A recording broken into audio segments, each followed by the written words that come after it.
Cuddalore KN பேட்டையில் வீட்டில் விளையாடி கொண்டிருந்த 1.5 வயது குழந்தை தண்ணீர் பக்கெட்டில் விழுந்து உயிரிழந்திருக்கிறது. குழந்தையின் உடல் மீட்கப்பட்டு கடலூர் அரசு மருத்துவமனைக்கு அனுப்பி வைக்கப்பட்டுள்ளது.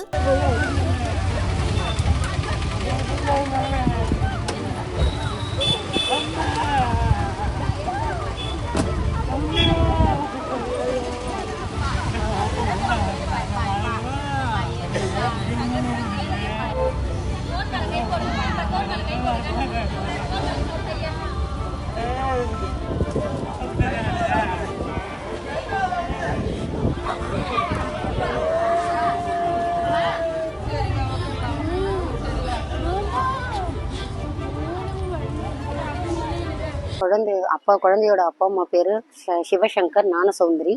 காலையில இந்த மாதிரி ஃபோன் வந்துச்சு, குழந்தை வாளியில தோட்டத்துல தண்ணியில விழுந்துருச்சுன்னு சொல்லிட்டு வந்து பார்த்தா குழந்தை இறந்துருச்சுன்னு சொல்றாங்க.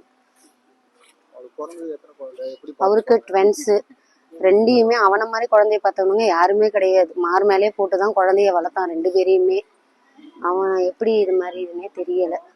வீட்டுல பாத்துட்டு இருக்கும் போதே பேனா எடுத்துச்சு, இந்த ஏதோ ரீஃபில் எடுத்துட்டு இருந்தேன், அதுக்குள்ள போய் பக்கெட்ல விழுந்துருச்சு அப்படின்னு சொல்றாங்க. அதான் பேனா ரீஃபில போட்டுட்டு அதை முடுக்கி அந்த இன்னும் அந்த பாப்பாட்ட கொடுத்துட்டு இருக்கும் போதே இந்த பாப்பா போய் பக்கெட்ல விழுந்துட்டு இருக்கிறா.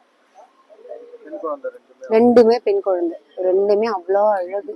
ட்ரெண்ட ஃப்ரெண்ட் ஆக்கிக்கோங்க. தந்தி டிவியின் சப்ஸ்கிரைபர்ஸ் அண்ட் ஃபாலோவர்ஸ் குடும்பத்துல நீங்களும் இணையுங்க.